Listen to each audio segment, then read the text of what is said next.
Om Swastiastu, kami dari perwakilan SGDB 3 akan mempresentasikan student project kami yang berjudul dengan MDR-TB. Berikut merupakan anggota dari SGDB 3.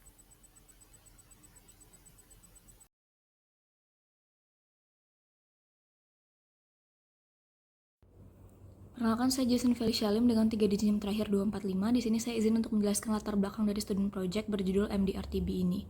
Tuberkulosis merupakan penyakit infeksi menular yang disebabkan oleh bakteri Mycobacterium tuberculosis yang paling sering menyerang paru-paru. Jika tidak diobati, TB dapat menyebabkan kerusakan paru-paru permanen hingga kematian.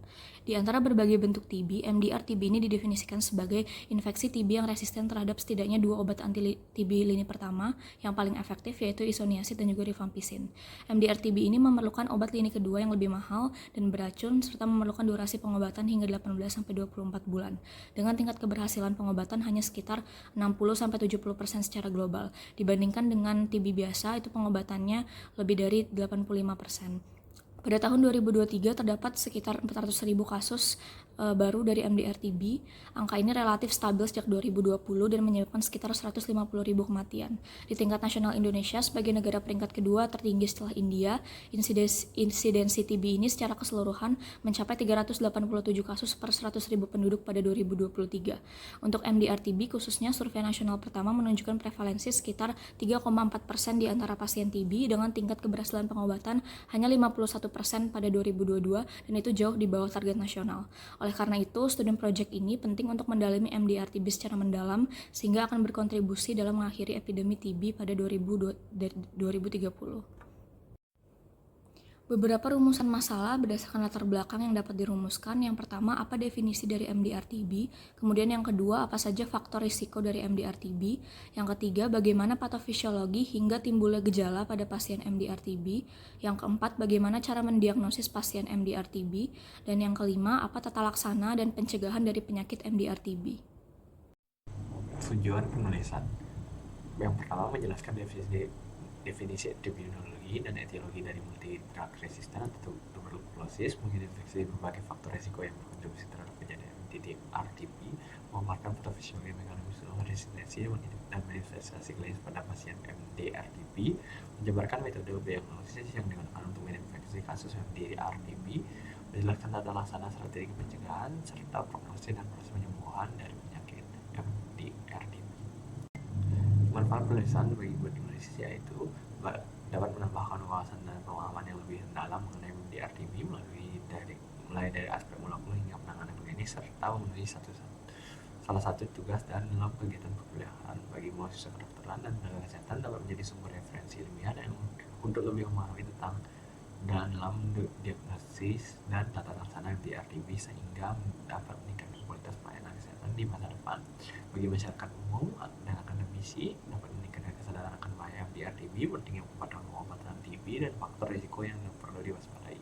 Selain itu, tulisan ini dapat menjadi dasar penelitian yang menjadi pendukung program eliminasi tuberkulosis di Indonesia.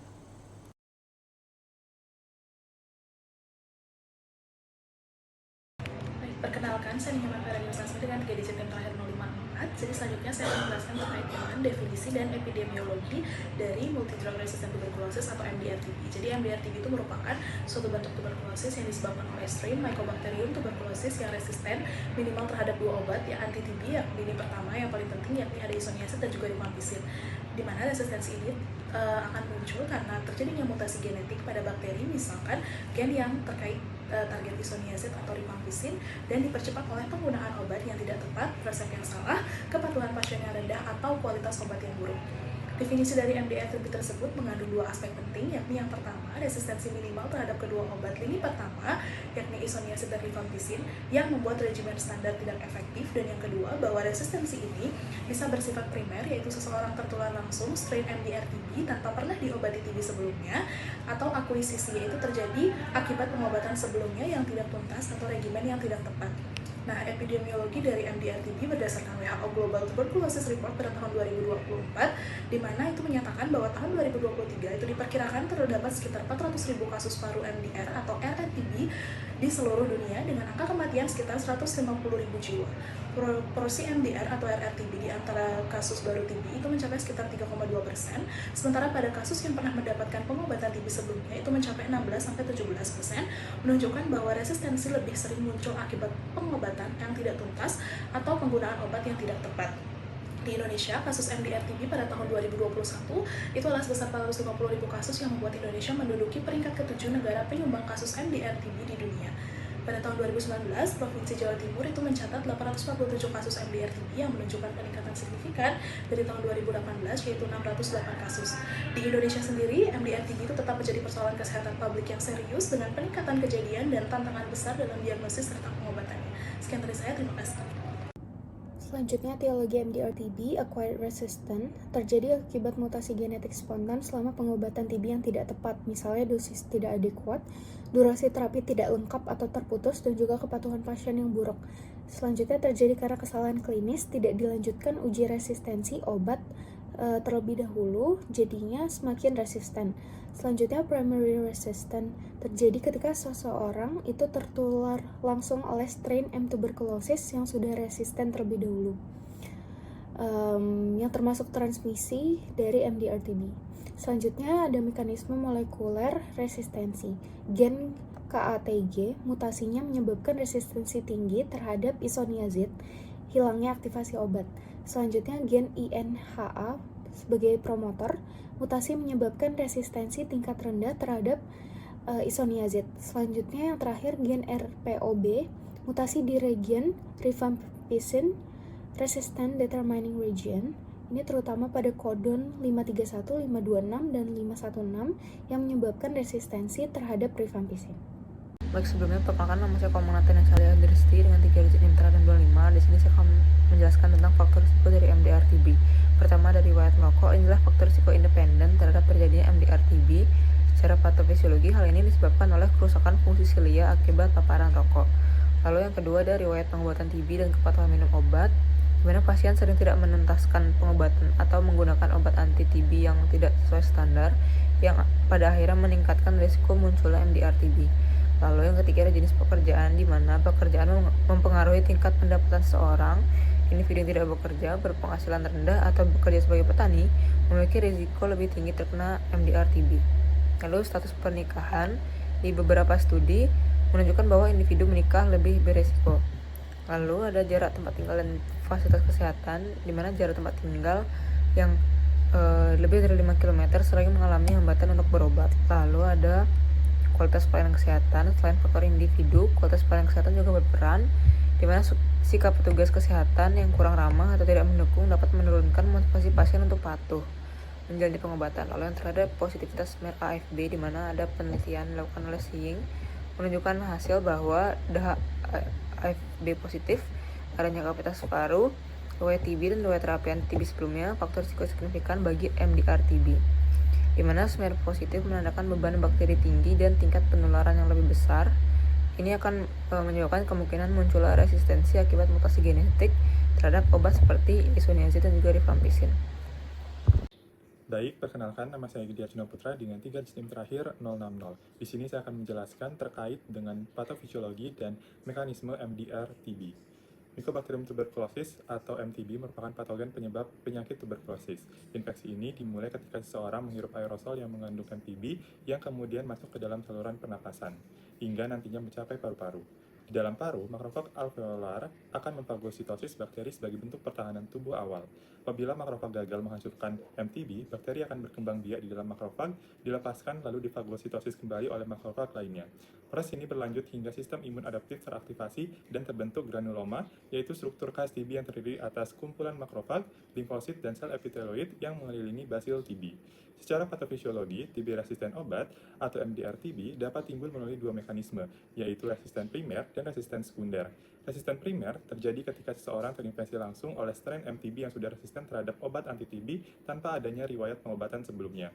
Sementara itu, resisten sekunder muncul akibat pengobatan yang tidak adekuat, kepatuhan minum obat yang buruk, malabsorpsi obat, atau penggunaan regimen terapi yang tidak tepat. Kedua mekanisme ini berkontribusi terhadap timbulnya MDR-TB yang menjadi tantangan besar dalam upaya pengendalian dan pemberantasan tuberkulosis. Perkenalkan, nama saya Lokutut Sasmita Pranamya Devi dengan 3 digit NIM terakhir 193. Saya izin melanjutkan menjelaskan tentang mekanisme resistensi MDR-TB. Resistensi pada MDR-TB terutama bersifat genetik dan melibatkan proses multiseluler. Mycobacterium tuberculosis mengalami mutasi kromosom seperti SNP, insersi, atau delesi pada gen KATG, INHH, RPOB, dan EMBB yang mengurangi kecocokan obat dengan targetnya atau menghambat aktivasi obat, sehingga timbul resistensi terhadap isoniazid dan rifampicin. Selain itu, perubahan struktur dinding sel dapat menurunkan permeabilitas obat, membuat obat sulit menembus membran. Kemudian bakteri juga dapat masuk ke fase dorman di granuloma, sehingga obat bakterisid menjadi kurang efektif. Mutasi biasanya terjadi bertahap, dimulai dari resistensi tunggal, lalu bergerak menjadi multiresistensi. Faktor Elsner seperti distribusi obat yang tidak merata juga berperan dalam seleksi bakteri resisten. Kombinasi mekanisme ini menjadikan pengobatan MDR-TB jauh lebih kompleks sehingga diperlukan regimen kombinasi obat yang efektif untuk mengatasinya. Sekian penjelasan dari saya, terima kasih. Perkenalkan, saya Niputu Wahyu Laksmita Devi dengan 3 digit NIM terakhir 110. Saya izin menjelaskan mengenai manifestasi klinis dari MDR-TB. Gejala MDR-TB umumnya tidak khas dan menyerupai penyakit paru kronik lain, sehingga sering menyebabkan keterlambatan diagnosis.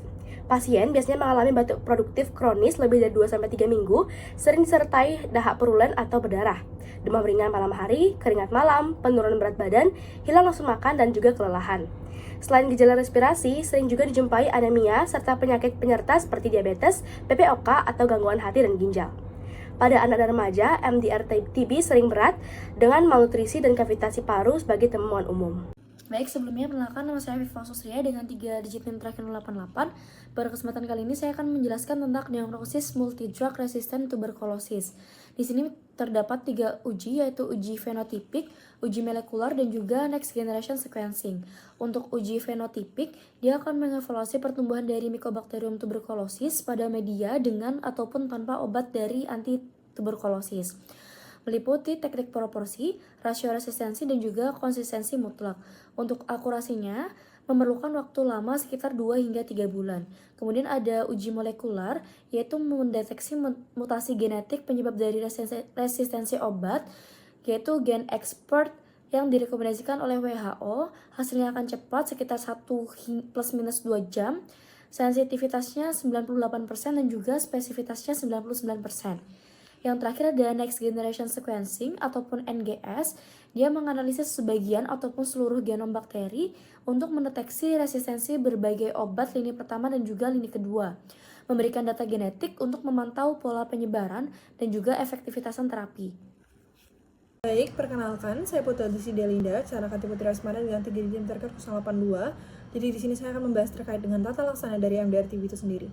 Kita tahu sendiri bahwa MDR-TB adalah keadaan di mana pasien yang TB itu resisten terhadap obat isoniazid dan juga rifampicin. Maka dari itu obat yang dapat digunakan adalah obat lini kedua yang dikelompokkan berdasarkan efektivitas dan juga prioritasnya dibagi menjadi 3 kelompok, yaitu ada kelompok A dengan efektivitas yang tertinggi yang terdiri dari levofloxacin atau moxifloxacin, bedaquiline, dan juga linezolid.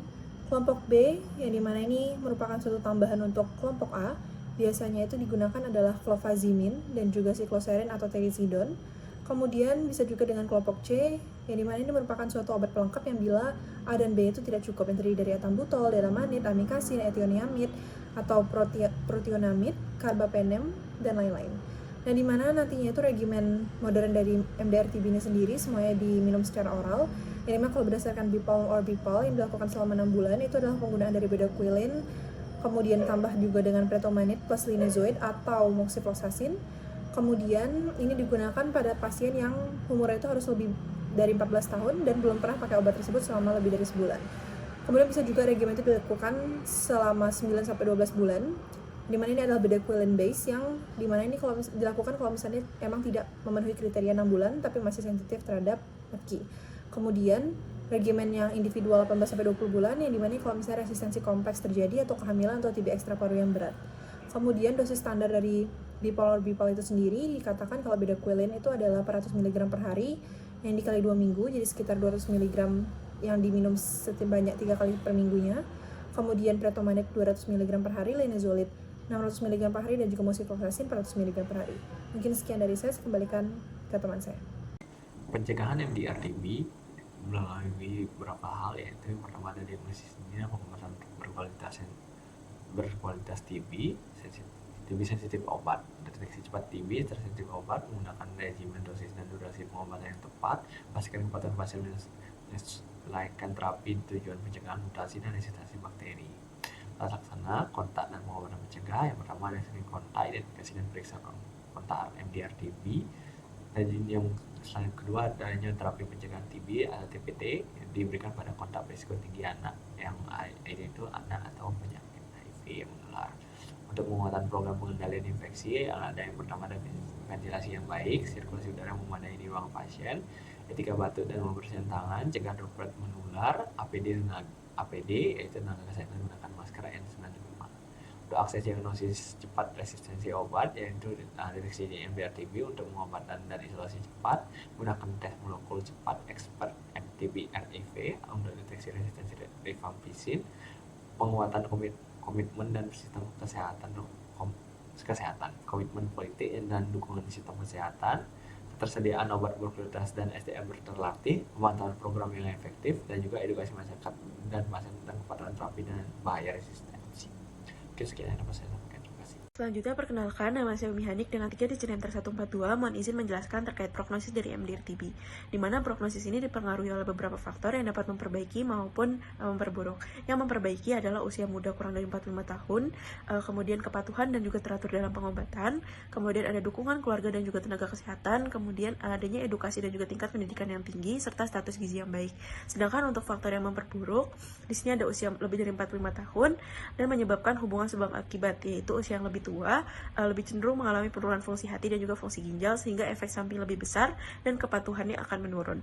Kemudian ada malnutrisi, selain itu ada komorbiditas seperti HIV, karena jumlah obat yang harus diminum akan lebih banyak, jadi kepatuhannya menurun. Kemudian komorbiditas lain seperti diabetes mellitus dan juga penyakit ginjal kronis. Kemudian juga anemia. Kemudian kurangnya dukungan sosial, dan juga terakhir riwayat pengobatan TB atau secondary TB meningkatkan kejadian ataupun memperburuk dari prognosis MDR-TB.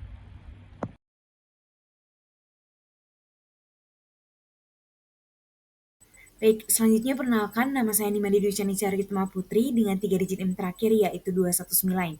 Mengenai tentang kesimpulannya, yaitu MDR-TB itu adalah TB yang resisten terhadap obat utama, sulit diobati dan juga masih tinggi di Indonesia akibat pengobatan yang masih tidak tuntas serta akses layanan itu masih terbatas.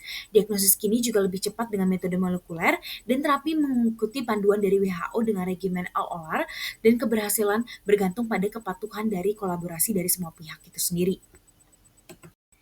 Baik, saran yang dapat diperlukan itu adalah perlunya adanya kerjasama pemerintah, tenaga kesehatan, dan juga masyarakat dalam memastikan obat, edukasi, dan juga kepatuhan terapi. Edukasi yang berkelanjutan dan juga perilaku hidup yang bersih itu penting untuk menekan kasus dari MDR-TB ini sendiri. Baik, sekian dari presentasi dari kami SGDB 3. Sekian dan terima kasih. Om Santi Santi Santi Om.